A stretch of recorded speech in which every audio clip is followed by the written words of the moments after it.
But they've been working tirelessly behind the scenes as well to make today happen. So I'm very pleased to be hosting the next couple of hours with you. We're going to be focusing on communications, marketing, and positioning. And this is really important at the moment. As we've heard throughout today, it's all about building consumer confidence and traveler confidence again, and not just doing things that make the traveler feel safe, but also communicating that to the traveler to get them back in hotels and on airplanes again.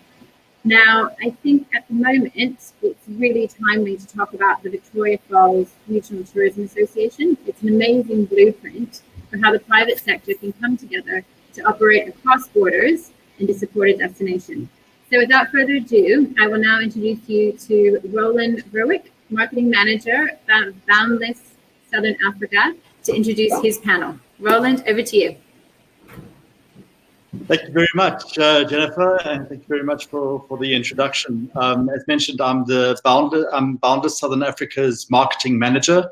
Boundless Southern Africa is focused on creating tourism market development for the transfrontier conservation areas in Southern Africa. There are a number of which today will be one of the topics of discussion, which is the Victoria Falls area, which is part of the Kavango-Zambezi Transfrontier Conservation Area. I've got some fantastic panelists. Jillian Blackbeard is the CEO of the Victoria Falls Regional Tourism Association. Kumbi Chiweshe is a tour operator based in Victoria Falls. Simone Micheletti is an accommodation operator in Namibia, and Carrie Hampton is a professional travel writer, and she's just concluded a project in the Kavango-Zambezi TVFRTA. So thank you very much to the panel that is already seated online. So I'd like to just kickstart with a question to Jillian, and it's really about what you were the catalyst behind a lot of what's happening in the digital destination space in Victoria Falls. What was behind the formation of the Victoria Falls Regional Tourism Association? Well, thank you, Roland, and thank you for Bench Events for putting on an event just for Africa. It's so important that we come together as an industry to talk about tourism in Africa. And it very much leads to how we started this Victoria Falls Regional Tourism Association. And it was very much a response to the private sector wanting to take direction of their destination and their marketing for that destination in their own hands. What was being seen was a little bit of drops in occupancy from rates from 2 years ago. You were seeing negative stories across the region, things like the Victoria Falls is drying up or issues on hunting, etc.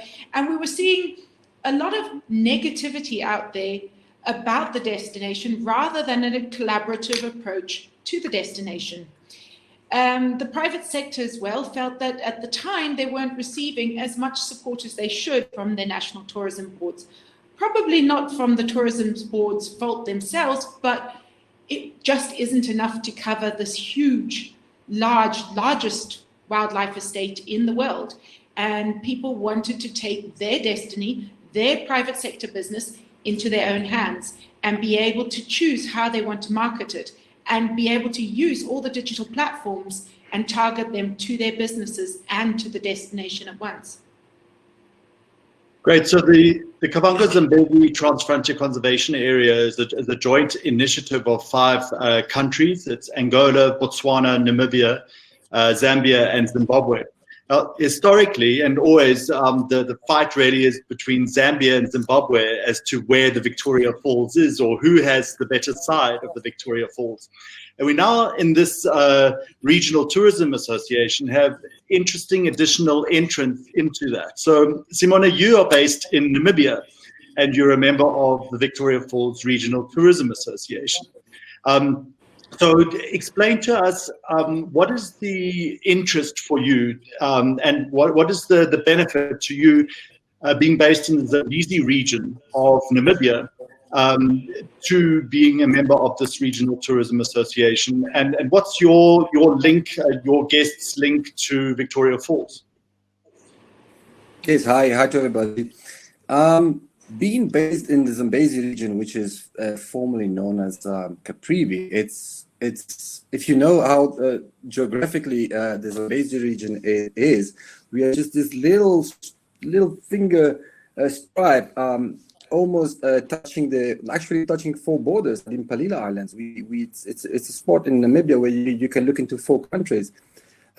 The geographical border designed on a table, they don't reflect the reality on the ground. So wildlife do move freely from Botswana to Namibia, up to Zambia, Chiweshe. So we are in a very dynamic, interesting area whereby tourism don't really need to look at the borders. They're there for an experience, and the experience is the nature and the wildlife surrounding them. And this doesn't have borders. In terms of tourism attraction and possibilities for people coming in this area, that there's no borders. So we are actually in such a rich and dynamic area that the borders are just there, for political reason, but for tourism reason, we are all part and parcel of the same beautiful dynamic area. So that I would say. Just a quick follow-up question to you, Mr. Simone. So you have 2 lodges in the Zambezi region of Namibia. In speaking to your guests, do most of them also then include Victoria Falls and possibly Chobe and Botswana on those same itineraries? Do you have an idea of the proportion of guests that you have that then also would visit Botswana and Victoria Falls on their itineraries?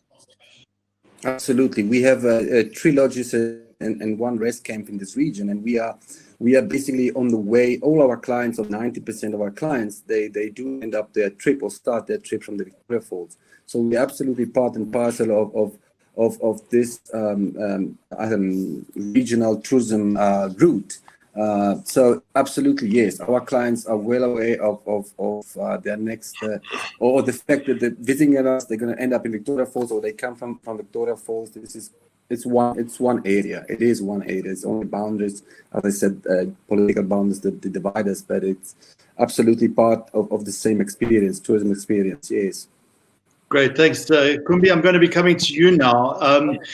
And I mentioned briefly the historic rivalry between Zambia and Zimbabwe around Victoria Falls. And this is a great initiative now that really says Victoria Falls is the gateway to a fantastic safari destination, and a destination with much more than just safari.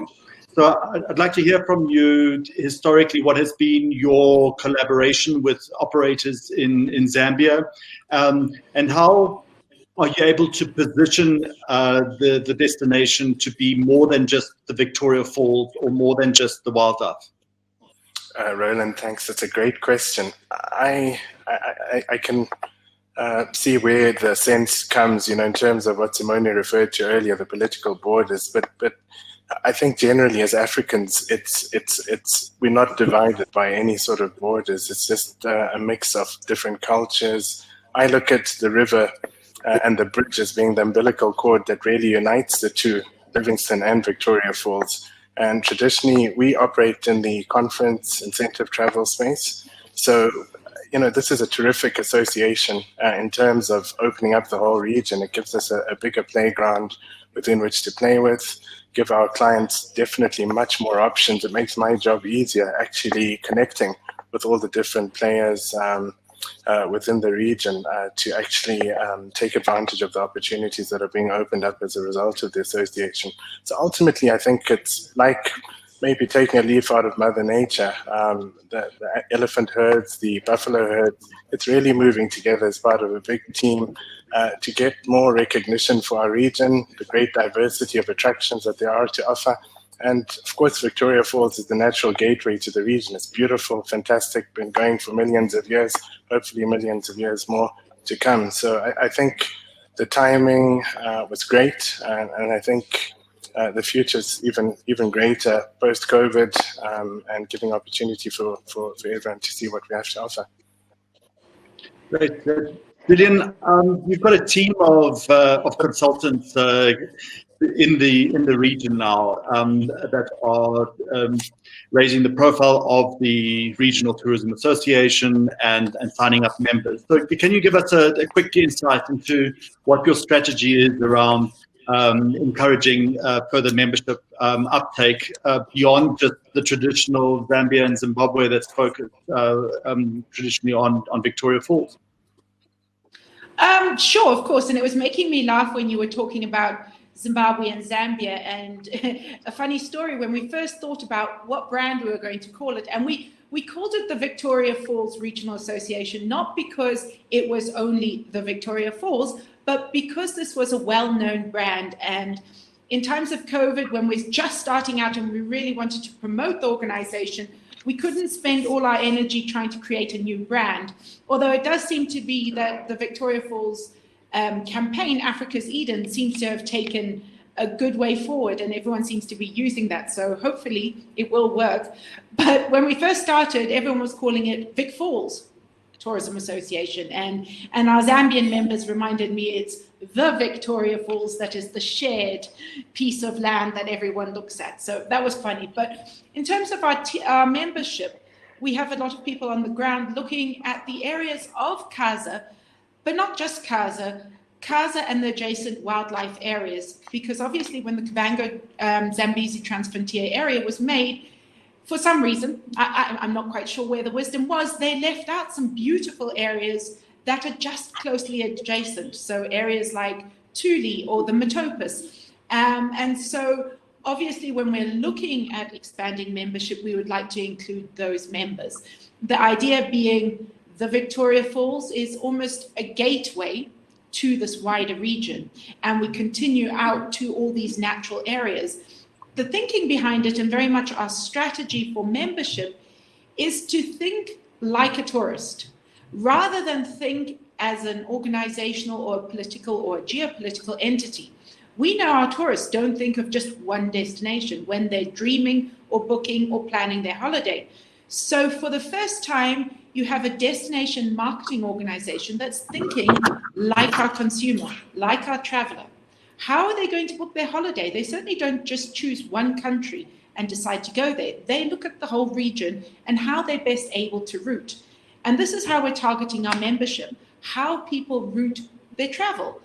And yes, we are the destination marketing organization for the private sector for these countries, but we also look to make allegiances with destinations such as Cape Town, because we know that people who are traveling to Victoria Falls, almost probably 60% or so, will end up in Cape Town. So no, we won't market for Cape Town, but we will work together as partnerships.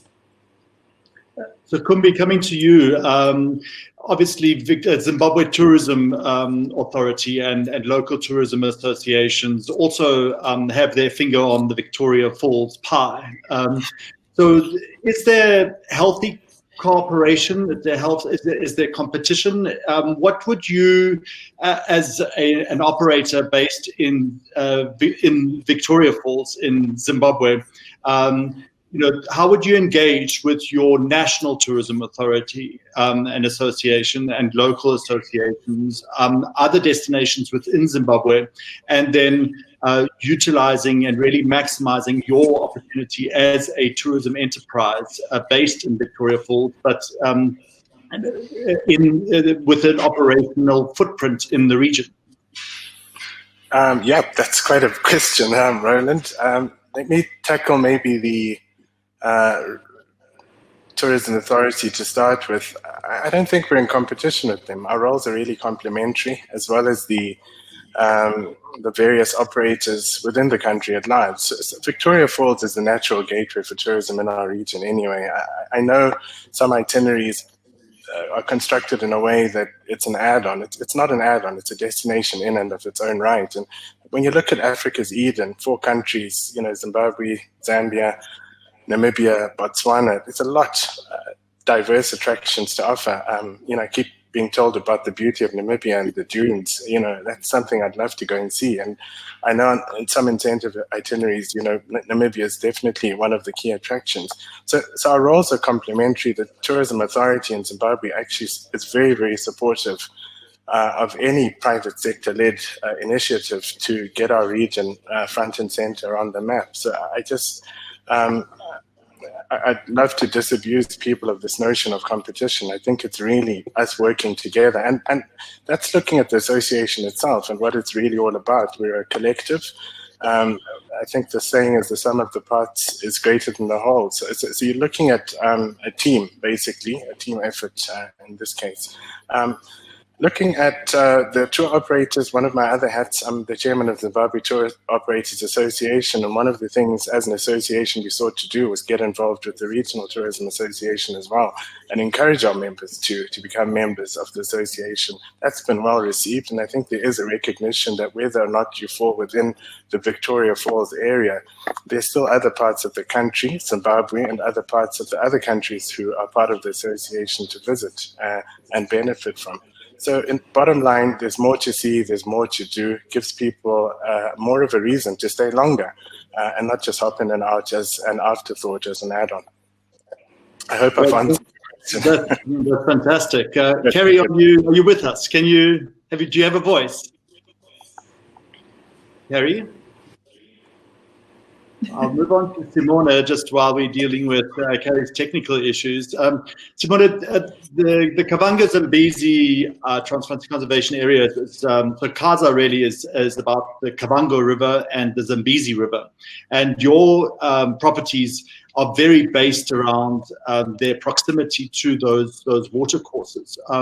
How do you see these rivers that flow through this incredible wildlife estate, this conservation estate?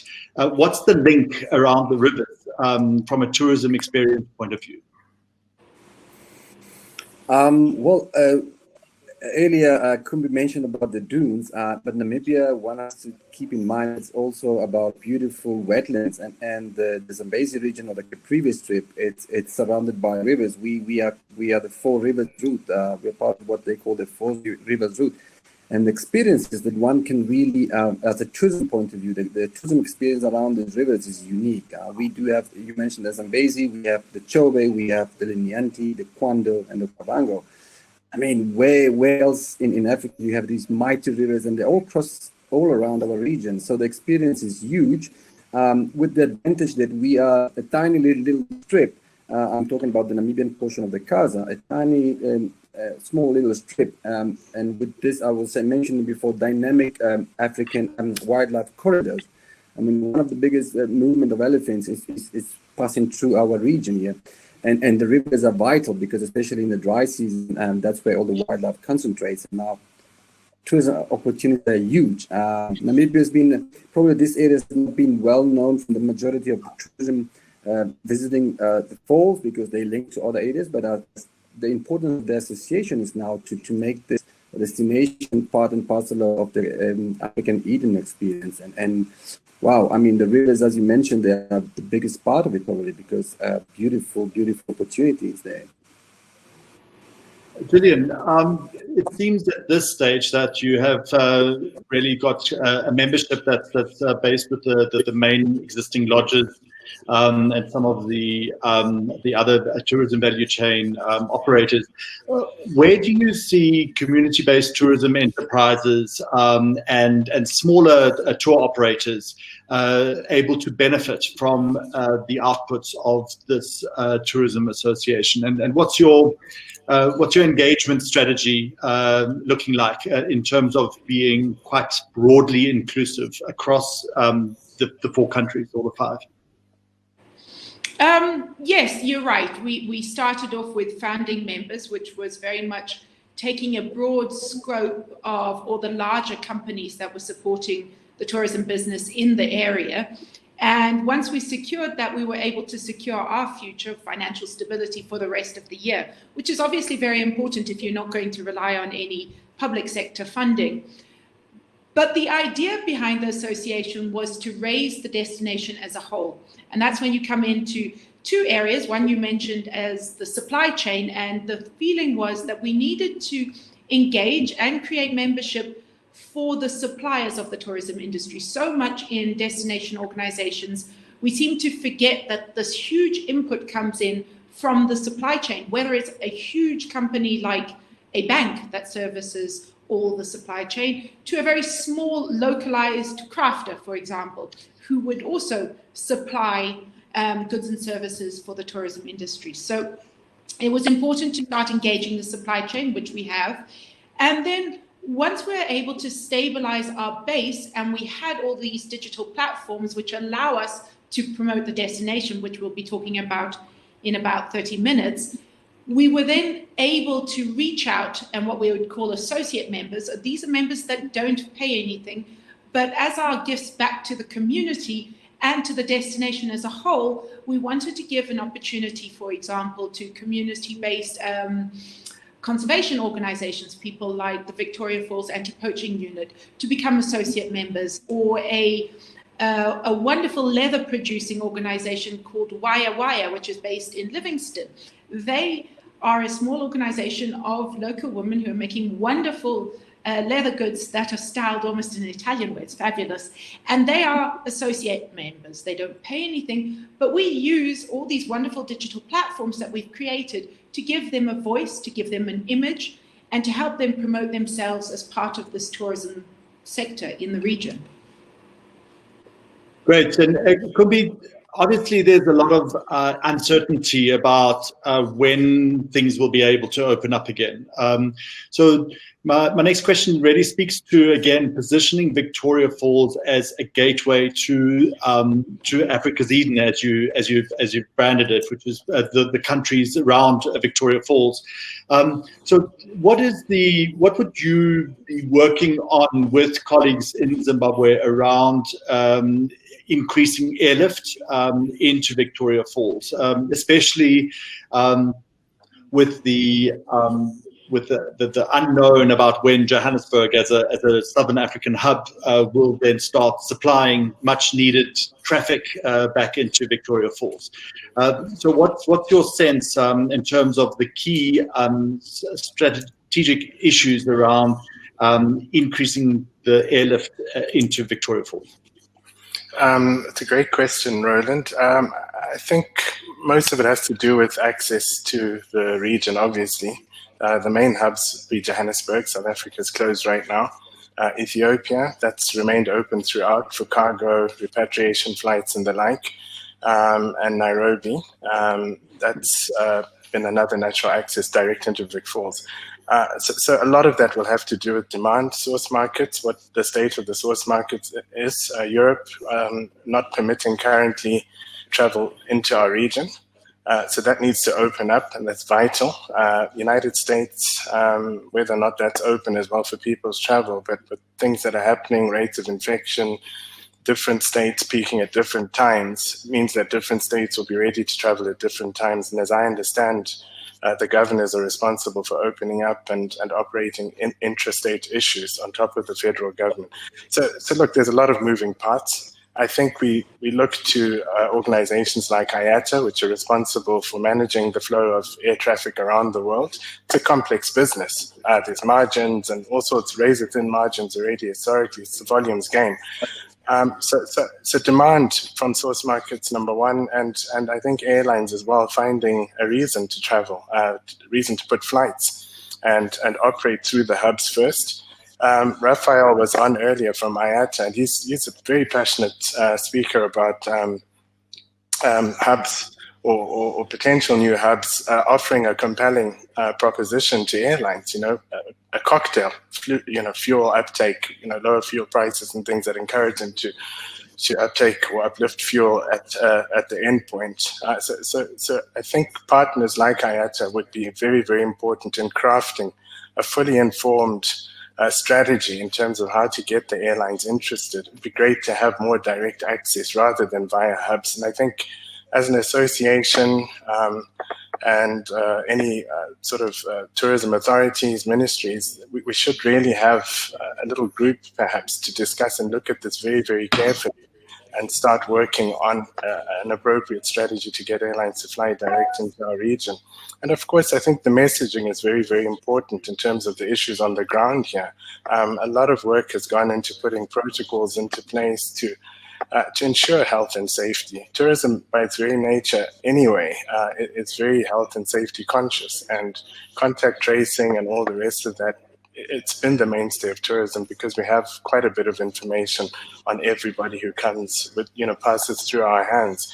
So I think it's important to communicate what we're doing on the ground now and to tell the stories of all the different players, big and small, in terms of how we're getting ready to start receiving our visitors. And the other day I was on another webinar, and it's a word we don't think of too much these days, and that's dreaming. Letting people dream again about coming here. We've got great open spaces, and showing them exactly what we have and give them a reason to come. Great, Kumbi. Thank you. Simone, prior to your membership of the Victoria Falls Tourism Association, there obviously wasn't a regional private sector-led tourism association. What was the relationship and engagement that you had with other operators in Botswana, Zambia, and Zimbabwe? Did you have a very vibrant partnership and collaboration going, even if it was in an informal way? So your question is before the association, right? This is what you're asking me. Yeah. What kind of work did you do together with other private sector operators in Botswana, Zambia, and Zimbabwe? Sure. No, I mentioned before. We mentioned about wildlife corridors. We mentioned about rivers. We mentioned about experience of the clients, of our tourists traveling to the region. Absolutely, there is and there was a dynamic interaction with the other members or the other tourism operators on the other side, especially when it comes for projects like, I'm just going to give an example. We are very acting on the lion monitoring movement. On the Botswana side of the Chobe River, we do have lions free roaming in the park, but then on the Namibian side, which are conservancies, we have livelihoods, we have farmers there. It's a huge contrast. There's human-wildlife conflict. So we did have open discussion almost on a daily basis and monitoring the movement of the lions with the Botswana guides and operators moving in the park. Whenever they saw a lion approaching the river and trying to cross, we are informed, and we can set up a response and try to push back the lions on the other side. So this is just an example to say how actually the engagement is there. There's no boundaries there. I mean, for tourism and tourism experience, especially for us operators, we need to cooperate and work together with other countries. Absolutely, yes. Great. Jillian, coming back to you, Kumbi mentioned earlier his work as a meetings and incentives operator. So I'd like to find out really what your key strategic focus is in the coming months, because you can't have a very strong sales call to action. And Kumbi mentioned dreaming. So I'd be very interested to just know where does the MICE market fit in? What are your key source markets and a little bit of your strategic intent in the coming months? Right.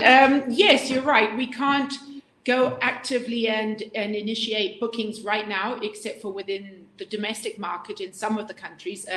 Zambia is open to traveling within its market. Botswana is tentatively opening, so Zimbabwe and Namibia. But I think you've got to look at it in stages. We want to promote directly to the domestic market. So we're running campaigns on our social media that geo-targets domestic market with specials for domestic tourism. So that will start off now. It brings in trickles.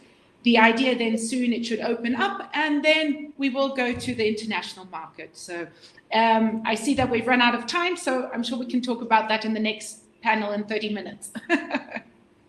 Yeah, sorry to interrupt, and we're running a little bit behind schedule, which is part of the course, but I just wanted to say thank you so much to everyone here for such a fascinating session, and it's a wonderful case study, so thanks for bringing it to us today.